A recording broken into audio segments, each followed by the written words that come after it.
ಮಾನಸಿಕವಾಗಿ ಸ್ಥೀಮಿತವನ್ನು ಕಳೆದುಕೊಂಡಂತ ಅಶ್ರಫ್ ಎನ್ನುವಂತ ಒಬ್ಬ ವ್ಯಕ್ತಿಯನ್ನು ಸುಮಾರು 50ರಷ್ಟು ಗೂಂಡಾಗಳು ವಿಕೆಟ್ ಮತ್ತು ದೊಣ್ಣೆಯಿಂದ ಹೊಡೆದು ಕೊಂದ್ರು. ಆ ಕೊಂದ ಮೃತದೇಹವನ್ನೇ ಅಲ್ಲಿಟ್ಟವರು ಆಟವಾಡಿ ನಂತರ ನಮ್ಮ ಸಮುದಾಯದ ನಾಯಕರು ಇದಕ್ಕೆ ಒತ್ತಾಸೆಯನ್ನು ಮಾಡಿದ ನಂತರ ಆಗಿರ್ತದೆ ಎಫ್ಐಆರ್ ದಾಖಲಾದದ್ದು. ವಿಪರ್ಯಾಸ ಏನಂತ ಹೇಳಿದ್ರೆ, ಕರ್ನಾಟಕ ರಾಜ್ಯದಲ್ಲಿ ಪ್ರಪ್ರಥಮವಾಗಿ ಆದಂತಹ ಒಂದು ಗುಂಪು ಹಲ್ಲೆ.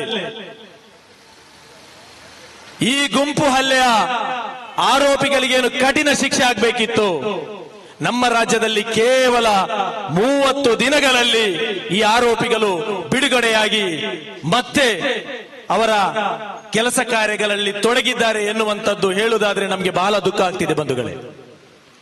ಇವತ್ತು ಏನು UAPA ಎನ್ನುವಂತಹ ಕಾನೂನು ಇರಬಹುದು, ಇದಕ್ಕೆ ಸಂಬಂಧಿಸಿದ ಕಾನೂನು ಇರಬಹುದು, ಈ ಎಲ್ಲ ಕಾನೂನುಗಳನ್ನು ಹಾಕಿ ಅವರನ್ನು ಜೈಲಿನಲ್ಲಿ ಇಡಬೇಕಾದಂತಹ ಸರ್ಕಾರ ಅವರನ್ನು ಬಿಡುಗಡೆಗೊಳಿಸಿದೆ. ನಂತರ ಬಜ್ಪೆಯ ಸುಹಾಸ್ ಶೆಟ್ಟಿ ಎನ್ನುವಂತ ಒಬ್ಬ ರೌಡಿ ಶೀಟರ್ನ ಕೊಲೆಯಾಯಿತು. ಈ ಕೊಲೆಯ ನಂತರ ಇಲ್ಲಿರುವಂತಹ ಸಂಘ ಪರಿವಾರದ ಗೂಂಡಾಗಳು ದಕ್ಷಿಣ ಕನ್ನಡ ಜಿಲ್ಲೆಯಲ್ಲಿ ಸುಮಾರು 6 ರಿಂದ 8 ಕಡೆಗಳಲ್ಲಿ ಸ್ಟ್ಯಾಬ್ ಮಾಡಿದ್ರು. ಕೊಲೆ ಯತ್ನದ ಪ್ರಕರಣಗಳು ನಡೆಯಿತು. ನಂತರ ಯಾರು ಒಬ್ಬ ಅಮಾಯಕ ಸಿಗದ ನಂತರ ಏನು ಬಂಟ್ವಾಳದ ಕೊಲತ್ತ ಮಜಲಿನ ಒಬ್ಬ ಮಸೀದಿಯ ಕಾರ್ಯದರ್ಶಿ ಅಬ್ದುಲ್ ರಹಮಾನ್ ಅನ್ನು ಅವರನ್ನೇ ಸ್ನೇಹಿತರಾದಂತ ಕೆಲವೊಂದಿಷ್ಟು ಸಂಘಿ ಗೂಂಡಾಗಲು ಸೇರಿ ಇವತ್ತು ಬರ್ಬರವಾಗಿ ಅವರನ್ನು ಹತ್ಯೆ ಮಾಡಿದ್ರು. ಈ ರಹಮಾನ್ ಹತ್ಯೆ ನಡೆದು ಇವತ್ತು ತಿಂಗಳುಗಳೇ ಕಳೀತಾ ಬಂತು. ಎಲ್ಲಿದೆ ನ್ಯಾಯ?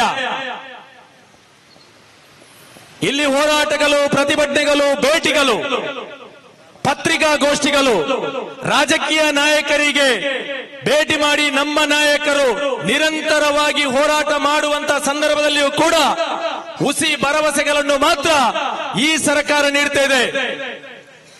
ಒಂದು ಕಡೆ ಕೋಮುವಾದವನ್ನು ನಾವು ಅಲಿಸ್ತೇವೆ ಎನ್ನುವಂತ ಸರ್ಕಾರ, ದಕ್ಷಿಣ ಕನ್ನಡ ಜಿಲ್ಲೆಯಲ್ಲಿ ಕೋಮುವಾದ ಅಲಿಬೇಕು, ಜಾತ್ಯತೀತತೆ ಉಳಿಬೇಕು ಎನ್ನುವಂತ ದೂರದೃಷ್ಟಿಯಿಂದ ಕೆಲಸ ಮಾಡುವಂತ ಕೆಲವೊಂದು ಸರ್ಕಾರದ ಜನಪ್ರತಿನಿಧಿಗಳು.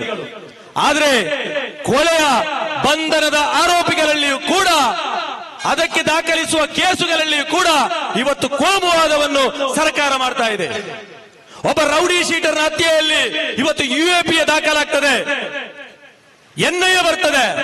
ಆದ್ರೆ ಒಬ್ಬ ಅಮಾಯಕನ ಹತ್ಯೆಯಲ್ಲಿ ಯಾವುದೇ ಕೇಸುಗಳಿಲ್ಲ. ಇವತ್ತು UAPA ಇಲ್ಲ, NIA ಇಲ್ಲ. ಸುಮಾರು 15ರಷ್ಟು ಆರೋಪಿಗಳ ಮೇಲೆ FIR ಆದ್ರೂ ಕೂಡ ಕೇವಲ 9 ಮಂದಿಯನ್ನು ಮಾತ್ರ ಬಂಧನ ಮಾಡಿದ್ದಾರೆ. 9 ಮಂದಿಯನ್ನು ಮಾತ್ರ ಬಂಧನ ಮಾಡಿದ್ದಾರೆ. ಇವತ್ತು ಅದರ ಸೂತ್ರಧಾರಿ ಭರತ್ ಕುಂಬ್ಡೇಲ್.